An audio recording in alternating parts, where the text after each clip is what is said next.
이 국장님, 네. 한동훈 장관이 국민의힘 비대위원장이 되면서 앞으로 이재명은 민주당은 어떻게 될 것인가? 그렇죠. 그 중에서도 가장 중요한 것은 이낙연과 이재명과의 관계 설정이 앞으로 어떻게 될 건가?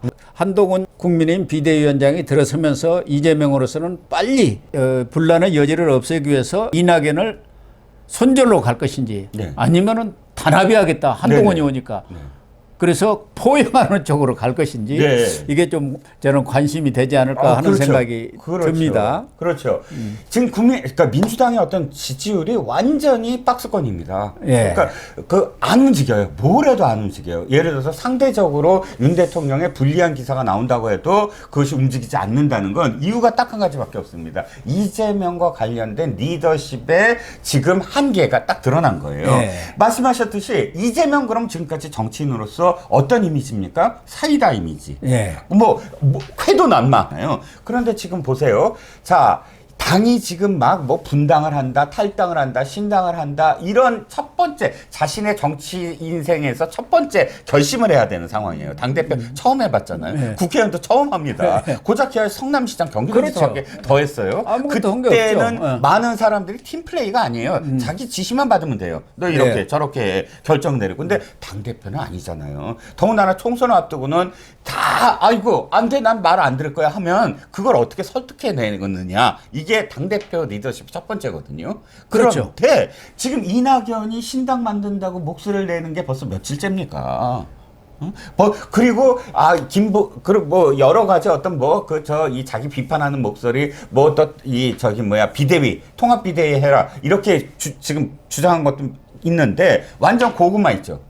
고구마죠. 어떤 것도 지금 결정을 안 하고 뭉개고 가는 거 아닙니까? 입 딱 이렇게 하고. 선거법도 마찬가지 아니에요. 그렇죠. 아니 병립형을 저는 이렇게 생각합니다. 병립형을 원하면 병립형을 설득을 하라 이겁니다. 네. 사람들한테 그래 준연동형 주장하는 건 좋은데 알았어. 하지만 병립형이 뭐 때문에 나는 고집하는 거야. 예, 나랑 논쟁해봐. 이게 이런 모습이 없는 거예요. 그러니까 이재명 리더십을 보면은 설득과 타협이라는 그런 정치의 본령이 전혀 되어 있지를 않아요. 내가 결정했으니까 따르라. 이것은 행정부, 성남시장이나 경기도지사 때 먹히는 것이고 그렇습니다. 공무원들은 창이 결정하면 거기 따라줘야죠. 그렇죠. 그러나 그 사람 정치는 그게 책임이니까. 아니지 않습니까? 그렇죠. 그런데 지금까지도 여러 가지 민주당 내에서 불미스러운 일이 났을 때도 그걸 뭉개고 가다가 결국 김남국이다 뭐다 그냥 어쩔 수 없이 밀려가지고 결론을 내려다 보니까 저 리더십이 뭐냐 아무것도 없는 거 아니냐 뭉개기 리더십 아니냐 안 하는 리더십 모른다 리더십 아니냐 이렇게 되는 거 아니겠습니까? 그렇습니다. 결국 그래서 이 문제를 해결하기 위해서 이른바 이낙연 신당 네네. 김부겸 전 총리와 이재명 대표가 20일 날 회동을 했는데 네. 회동 결과가 뭔지 잘 모르겠어요.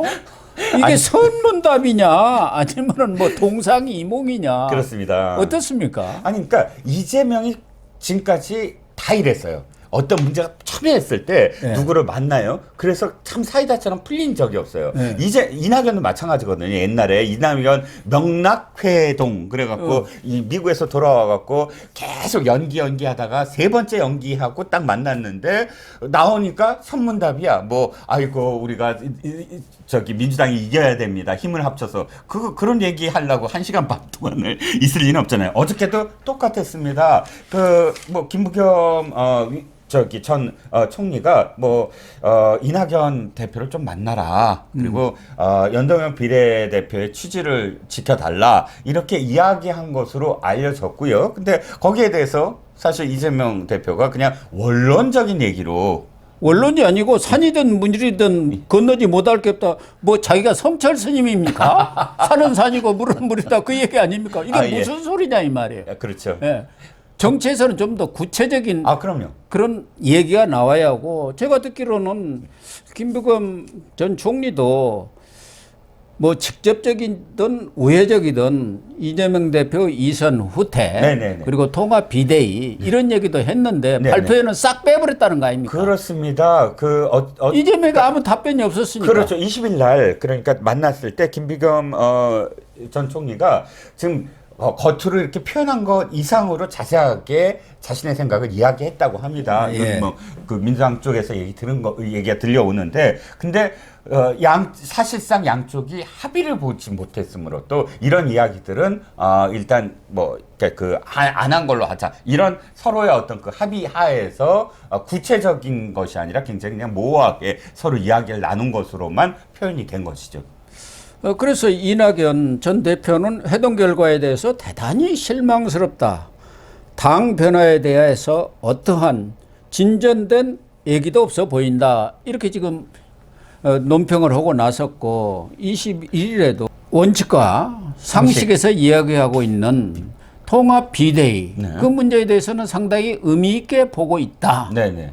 의미 있게 받아들인다. 그런 얘기를 한 거 보면은 이낙연 전 대표로는 통합 비대위가 만약 이루어진다 한다면은 신당 만들 필요 없이 당에 참여하겠다. 뭐 그런 뜻으로 봐야죠. 그렇죠. 두 가지로 보이죠. 왜냐하면 이낙연 전 총리가 지금 입장이 약간 바뀌었어요. 매일같이 신당 얘기하고 막 세지다가 한 이틀 전부터 KBS 나가서 조금 그냥 탁 톤다운 톤다운 시키고 당에 아직도 관심이 있고 당에 어떤 변화가 대화할 있다면 하면서 당에 좀 더 시선을 두는 방향으로 이야기가 바뀌었습니다. 김부겸과 이낙연 이 두 사람이 어느 정도는 얘기가 됐다는 거예요. 즉 김부겸이 이재명을 만나러 가기 전에 그랬겠죠. 어디까지 사실 그러니까 들어줄 수 있느냐라고 이낙연과 어느 정도는 얘기를 했고 최소한의 이야기를 전달했다. 그랬겠죠. 예, 이재명에게.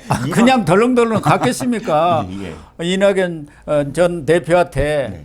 당신이 마지노선이 뭐야? 양보할 수 있는 거. 예. 이렇게 해갖고 그런 이야기가 나오기 시작하면서, 그러니까 사실 이낙연 전 대표가 이 입장이 약간씩 변한 느낌이 바로 이 김부겸과 이재명의 만남 직전에 이루어졌거든요. 그래서 어느 정도는 그런 가능성, 이번에 회담 이후에 가능성이 있지 않느냐라고 봤는데, 그러니까 바로 이낙연이 아이고 실망했습니다라고 이야기하는 부분이 거기서 이제 연결이 되는 거죠. 그러니까 이낙연 전 대표가 엊그제 KBS에 출연해서는 그 신당 창당을 1월 15일 날 한다라고 하는데 맞냐 하니까 처음 듣는 날짜이다. 신당을 공식화했다는 것은 과장된 해석이다. 예, 예. 민주당과 대화할 용의가 있다. 네, 이렇게 하면서 톤을 딱 낮추면서 낮췄어요. 그래서 이재명 측한테 대화의 메시지를 보낸 것 아니냐 했던 거 아닙니까? 그래서 김부겸 이재명 회동에 상당히 기대를 걸었는데 이낙연 전 대표 이야기대로 뭐 손에 잡히는 것이 아무것도 없기 때문에 그렇죠. 지금까지 해오던 일을 하는 수밖에 없다. 네네. 이렇게 얘기를 한 거 아닙니까? 그렇습니다. 사실 이낙연 전 총리도 조금 속도 조절을 할 필요가 있었던 것 같아요. 왜냐하면 예. 윤영찬 의원을 포함해서 자신의 가장 가까웠던 사람이 기자들한테 아유 이낙연 총리는 도대체 좀 중간이 없는 것 같아. 예전에는 너무 느리는데 지금은 또 너무 속도가 빨라서 따라가지를 못하는. 이게 좀 차곡차곡 가야 되지 않겠어? 이런 어떤 내용을 기자들한테 얘기하면서 기자들이 제목을 아이고 속도 조절 이런 예. 식으로 이렇게 예. 제목을 뽑기 시작했거든요. 김부겸 이재명 회동에서는 운을 떼었다고 한다면은 네. 28일 날 네. 정세균 전 총리하고 또 만나지 않습니까? 그렇죠. 근데 아마 정세균 전 총리는 김부겸 전 총리는 뭐 당대표 하든가 이런 것은 안 해봤고. 그렇죠. 그런데 정세균 총리는 당대표, 원내대표 안 해본 게 없는데 그렇죠. 국회의장까지 한 사람입니다. 예, 예. 그리고 또 아주 꼼꼼하신 분이기 때문에 네. 아마 이낙연 전 대표가 정세균 총리와 이재명 대표 간의 회동에 대해서 상당히 기대를 걸고 경우에 따라서는 거기서 합의가 나오지 않을까 하는 그런 관측도 하고 있는 거 아닌가 하는 생각이 들어요. 1차원들이 김부겸 총리였다면 이제 2차원들이 정세균 총리입니다. 두 사람의 차이는 정세균 총리는 이 당의 원래 뿌리이고 또 그렇죠. 최대 계파를 갖고 있었어요. 지금도 뭐 느슨하긴 하지만 느슨하죠? 대표가 있습니다. 예. 네. 많이 흩어져 있지만 그럼에도 불구하고 가장 많은 수의 계파 뭐 이원욱부터 사실은 뭐 지금 안규배까지 굉장히 스펙트럼이 넓잖아요. 네, 그럼. 뭐 최재성도 있고 문재인 쪽에 갔던 사람, 네. 뭐 친명계에 있는 사람, 뭐 스펙트럼이 넓지만 그러나 최대 개파를 이끈 그런 사람으로서 당내의 목소리, 뭐 여러 원로 자문위원들도 있지만 목소리를 내는 데는 가장 또 영향력이 크다고 볼 수가 있거든요. 그렇기 때문에 2차 허들, 즉 정세균 총리는 또 다를 거다. 지금 어차피 이 김부겸 총리야 독수리 요용제로 넘어온 사람이고, 그렇죠. 뭐 그리고 지역도 이 당에서 그렇게 사실 큰 지역이 아닌 TK 지역이기 때문에 지역 기반도 그렇기 네. 때문에 정세균 총리가 또 한 번의 어떤 고비라고 할 수가 있죠. 그러니까 정세균과의 회동에서도 어떤 구체적인 합의가 나오지 않는다 하면은 이낙연 전 대표로서는 신당 창당 쪽으로 불가피하게 갈 수밖에 없는 것 아니겠습니까? 네. 그 두 사람 간의 합의가 안 나온 게 이낙연 이재명 회동을 통해서 어떤 극적인 합의가 이루어질 것인가 어떻게 봅니까? 저는 그 불가능하다고 보는 게 기본적으로 이재명이라는 그 정치인의 지금까지의 스타일을 봤을 때 전격적으로 자신을 희생하고 자신이 양보를 하는 스타일이 한 번도 없었거든요. 네. 그러니까 협상이라고 해서 어느 정도 물밑으로 해갖고 함께 이렇게 나누자라는 식의 어떤 정치를 해본 역사가 없다라는 것이고요. 두 번째는 이재명이 믿고 있는 건 딱 한 가지입니다. 쌍특검 이후에 상황이 팍 바뀔 거다. 네, 그렇죠. 완전히 이 쌍특검으로 주도권을 민주당이 잡으면 지지율이 출렁거릴 테고 또 쌍특검을 만약에 대통령이 바로 거부한다 그러면 이제 촛불 들고 나가자라고 네. 이제 그 선동을 할 테고 이렇게 되면 당대표를 중심으로 해서 모일 수밖에 없는 그러니까 전시다 이제 전쟁이다 뭐 비상 상황이다 하면서 그렇게 되면 자기의 어떤 이 권력이 이렇게 집중이 될 텐데 굳이 지금 먼저 이렇게 뭐 나눠주고 뭐 하고 하면서 눈치를 볼 이유가 없다. 이 두 가지 이유로 이재명이 지금 물러설 생각이 없어 보인다는 겁니다. 그래서 핵심은 네. 이 통합 비대위를 받아들이냐? 합의할 수 있느냐. 그러니까 이재명이 받아들이느냐 이 문제 아니겠습니까? 원칙과 상식도 네. 연말까지 12월까지는 답을 달라고 했잖아요. 그러면 그렇죠. 자기 제 갈 길을 가겠다 이렇게 했기 때문에 이 통합 비대위를 이재명이가 과연 수용할 것인가가 가장 핵심이 될 것 같은데 네. 한길 리서치가 15일부터 17일까지 조사한 이 여론조사를 보면 통합 비대위에 동의한다가 41.1%, 예. 그다음에 비동의가 36.8%로 동의가 약간 높아요. 예. 중도층을 보면은 동의한다가 42.8, 그리고 비동의가 38.4. 거의 비슷하네요. 진보는 동의가 40.5, 비동의가 40.3. 그러니까 그래도 동의가 조금 높은 높네요. 상황이에요. 다 높네요. 진보 쪽에서까지도. 네네. 그렇기 때문에 지금의 현 상황을 타개하기 위해서는 통합 비대위로 가는 것 외에는 달리 방법은 없는 것 아닌가 이런 생각은 들고 더군다나 국민의힘의 한동훈 비대위 체제가 지금 출범하는 상황 속에서 이게 변수. 만약에 예. 이낙연 신당이 출범을 한다, 장당이 된다 할 경우는 민주당은 완전히 박살 나는 거죠. 그렇죠. 그렇게 예상할 수밖에 없는 거예요. 그렇습니다.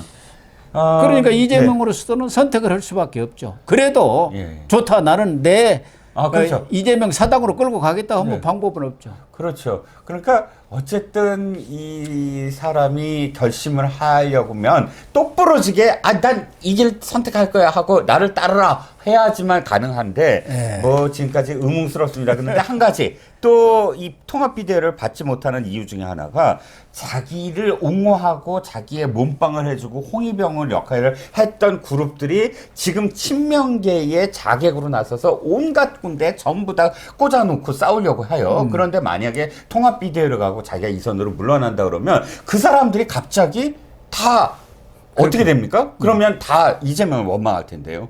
아니 내가 당신을 위해서 얼만큼 지금까지 희생을 했는데 이거 하나 약속을 못 받고 그냥 나가버리면 나 어떡하라고 이렇게 되거든요. 그렇게 되겠죠. 예. 그런 것 때문에 이재명이가 지금 받기가 상당히 어려운 것 아닌가. 그래서 결국은 민주당은 깨지는 축으로 가는 거 아닌가 하는 관측들도 나오고 있습니다만은 정치는 생물이기 네, 때문에 그렇습니다. 하루 앞을 지금 모릅니다. 그렇죠. 총선까지는 여러 가지 돌발 변수도 있고 오늘처럼. 경우에 따라서는 벼랑 끝 타협도 또 이루어지는 수가 있거든요. 그렇죠. 원로들이 또 나서거든요. 예, 그렇게 예. 되는 경우. 그렇죠. 원로들이 예, 당이 예. 깨지겠다 하면은요. 예. 좀 지켜볼 필요가 있는 것 같습니다. 네.